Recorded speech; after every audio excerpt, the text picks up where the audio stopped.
It's a pleasure to interact with you today, and I'm glad that you are interested in this kind of topics related to Russia, and have developed this kind of format at your organization.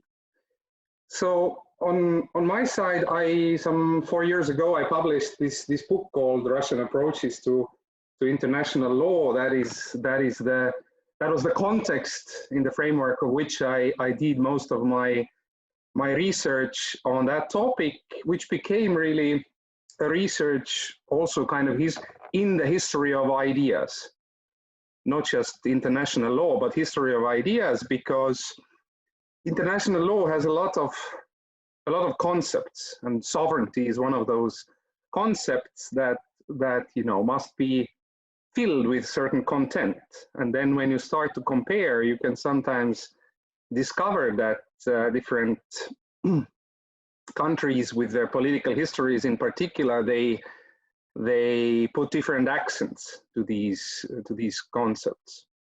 But when we talk about sovereignty, we have to maybe start generally from, what is it and since when do we talk about it? And the standard answer is that it was the French lawyer around the 1570s, Jean Bodin, who kind of coined this concept of sovereignty. And that was at the time when it was unclear to whom power belongs within France and what one can do with that power. And the political push behind it was, of course, to consolidate the power in the hands of the king. And then one of the key questions since then is, is sovereignty absolute, or how is it justified? How is it legitimized? And overall, when we look at the evolution of this concept of in the Western world, in Europe, then basically before World War I, the understanding of the absoluteness of sovereignty was predominant. The idea was that, once you're sovereign or over a certain place, in a certain place, you can more or less do anything in that place. That's what sovereignty means. And the lesson Europe learned from those two world wars in the 20th century was that perhaps this kind of concept of sovereignty is outdated, and there have to be strings attached to sovereignty. One of the functions of this criticism of the absoluteness of sovereignty was the doctrine of human rights, which became very important after World War II. Human rights as a restriction to sovereignty, as something that even sovereigns, governments have to take into account, and over which also the international community has a certain control over, right to intervene, so to speak. And this went up to the point that, for example, one famous New York human rights law professor, Louis Henkin, in his articles, he even called sovereignty more or less a dirty word, the S word, something that one doesn't want to use that much anymore, because in certain moments of time it has facilitated bad things, crimes against one's own population and so on, all done because a governor could say, really I can, and what can you do about this? And that was the Western trajectory in the understanding of sovereignty. And I argue that in Russia, this trajectory has been different for various reasons, but one of them is that because the Soviet Union was kind of taken down with Western criticisms of its sovereignty. It was the criticism that the Soviet Union does not respect enough human rights, which was also the view that the dissidents themselves started to argue, but basically the present Russian situation is, let's say, in terms of the ideas, is a kind of short, maybe in the 90s, the Russian Constitution of 93 attempt to accept those,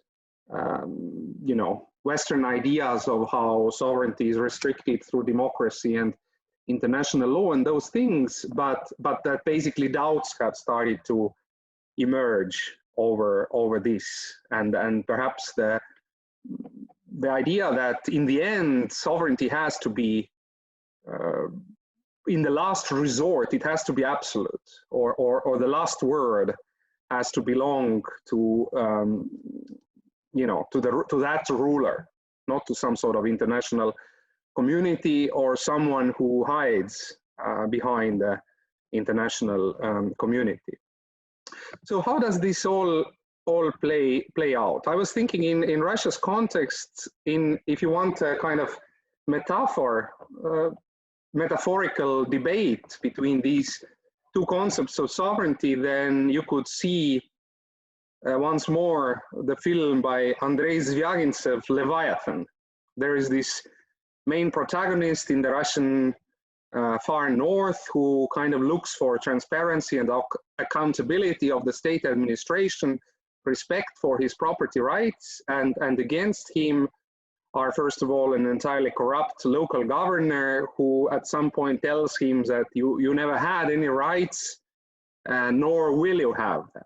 And this corrupt governor is allied with local sort of church leader who tells to the governor that he shouldn't worry so much because ultimately all power emanates from the God. So he doesn't need consent for his power, or he doesn't need, in that sense, the democratic legitimacy, because if someone has got the power, then it is there for good reason from higher forces. And these are, metaphorically speaking, this debate is a debate between two different concepts of sovereignty. The Western one, which of course does not in the end prevail in this Russian situation, and basically age-old one in which power is what it is. It is always separate, always distant from the people. And in that sense, sovereignty is something that has, of course, implications both for within societies through how individuals are treated, to what extent is there democracy and not, those aspects, but also for international relations, because countries have a tendency to project their domestic experiences, their domestic concepts and patterns to international politics as well. So in that sense, constitutional law, the way political philosophy works in constitutional law, tends to be linked with how the respective country sees the international community. So recently, when we look at the facts, then the most important development, of course, is it actually is from 2014, from July 2015, when the Russian Constitutional Court decided that it has the right to basically decide not to implement certain judgments of the European Court of Human Rights concerning Russia if it finds that implementing this judgment would be somehow against the Russian Constitution. This is something that other member states of the Council of Europe have not done so explicitly, and in a way it really reflects this re-emerged concept of sovereignty, that basically the last word must remain in Russia. It's a sort of veto power, really, because it doesn't mean that Russia would most of the time use it. But in a few cases, it may want to use it. And of course, the pretext for developing this doctrine was perhaps convenient, in which the case was about prisoners' voting rights in Russia, and whether a kind of blanket ban on prisoners voting is compatible with the European Convention on Human Rights or not.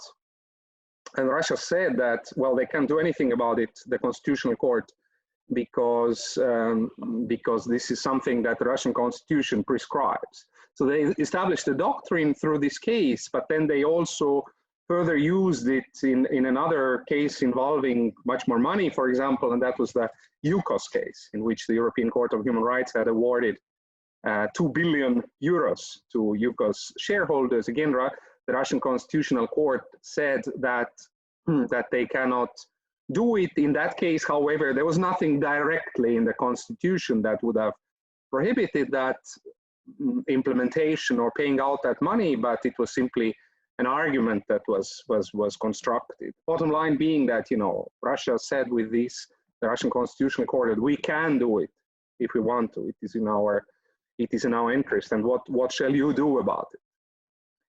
So what it reflects is that we have had in the West all these modern liberal democracy related, basic rights related doctrines of what sovereignty mean. But in the 1930s, there was a legal theorist in Germany, Carl Schmitt, who said much more bluntly that sovereign is he who decides on the state of exception. So in that context, the Russian Constitutional Court has kind of established the possibility of a state of exception. Yes, Russia wants to be in the framework of the Council of Europe. It recognizes the European Convention on Human Rights, but it can to some extent veto some of the developments, some of the judgments according to its own constitutional doctrine. And while the whole world focused on the possibility that President Putin will continue as Russian president, one of the more, let's say, structural amendments in this Russian constitutional amendment that will be, you know, presumably adopted after this COVID-19 thing is actually that this doctrine developed by the Russian Constitutional Court in 2015 will be made into a constitutional principle as well. So no one can say anything anymore about it. Now, about international law, we could look at two documents that are, let's say, relatively recent. Both of them are from 2016. It is on the one hand a foreign policy concept of the Russian Federation from November 2016, and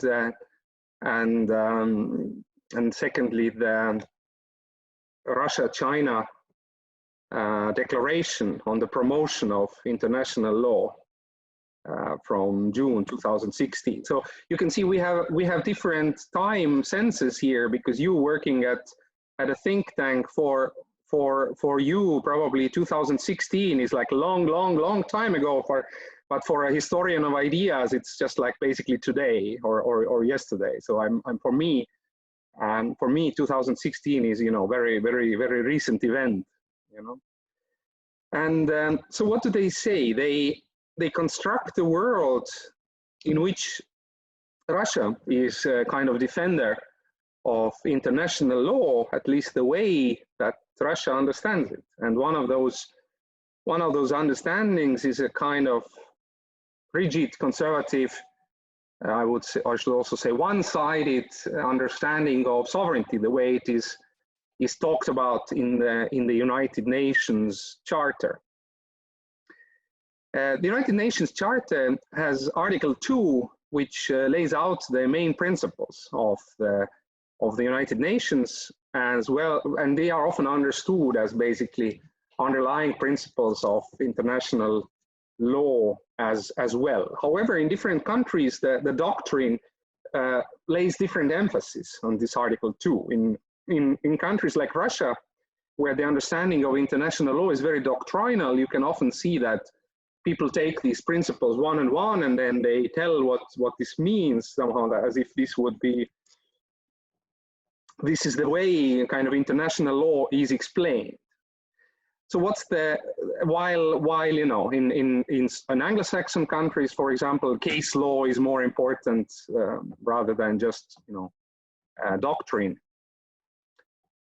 In 1945, those foundational principles were, of course, they were kind of a compromise, right? Because different powers wanted different principles to be seen as the main principles of international law. Now, when you look at, for example, this text of the Russia-China Declaration of International Law, it does a lot, you know, emphasize. It says what the United Nations Charter says is the principle of sovereign equality. Usually, when countries like Russia and China say that, what they mean by it is a criticism of the United States, of the West more generally, for its interventionism, although, you know, permanent members of the Security Council are all legally and procedurally equal, then there have been certain instances after the collapse of the Soviet Union when the leading Western power went a step ahead, did things unilaterally, and kind of, you know,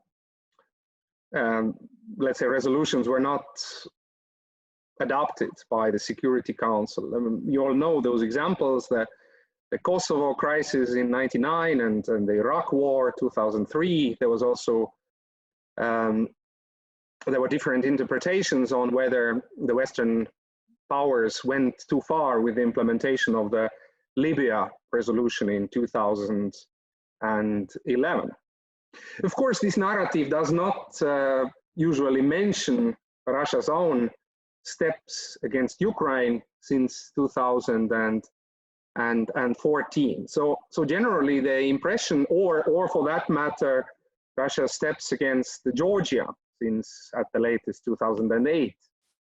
And in that sense, when Russia emphasizes sovereign equality, it is always a complaint to the Americans. You know, why don't you treat us equally, whereas we should be equally, but there is, you know, obviously it is not that with those same criticisms, Russia, you know, wants to be reminded that, but then let's say Ukraine and Georgia are also ontologically equal to Russia.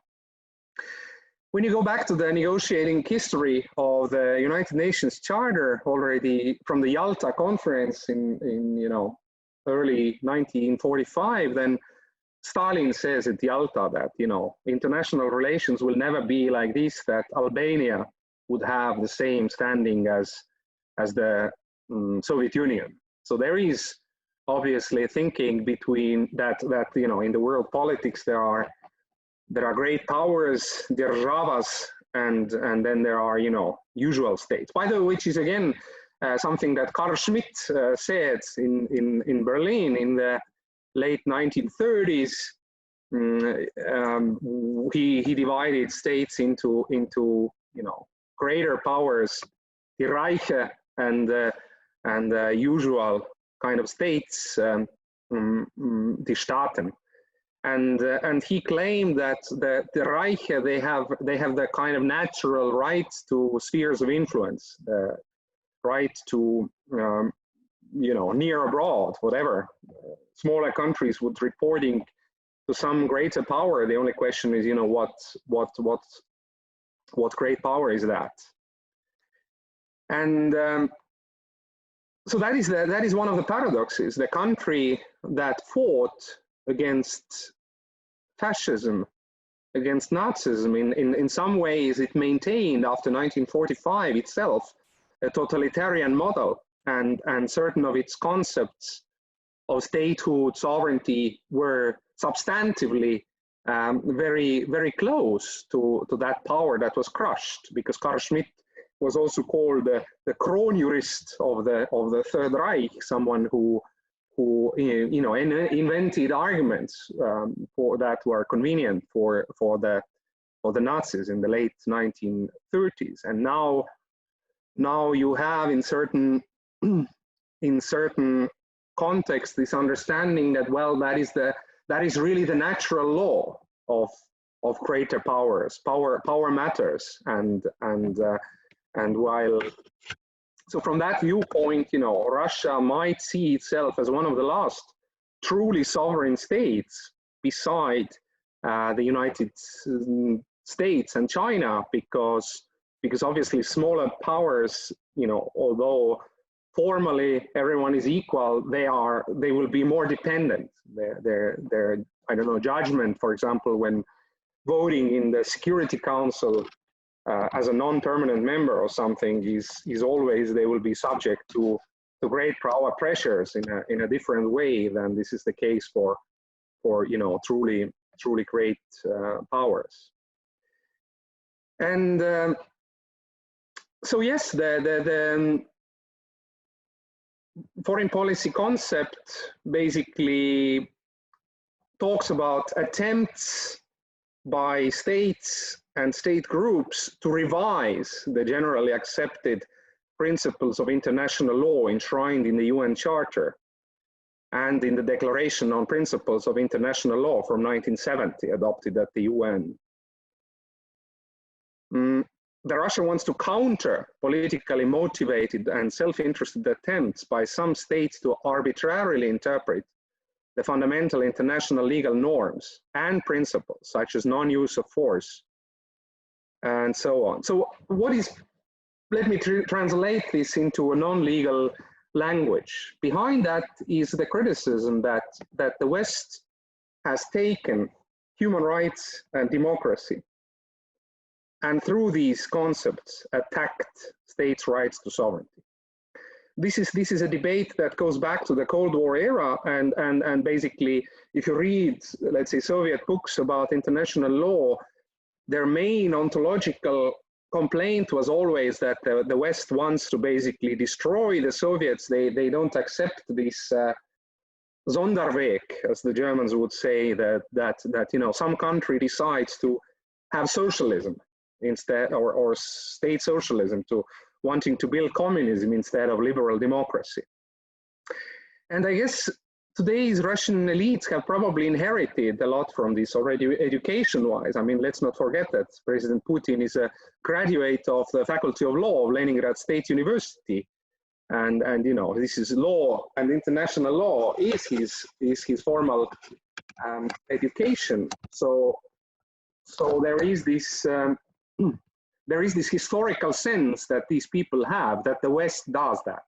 The West does that through human rights, through democracy.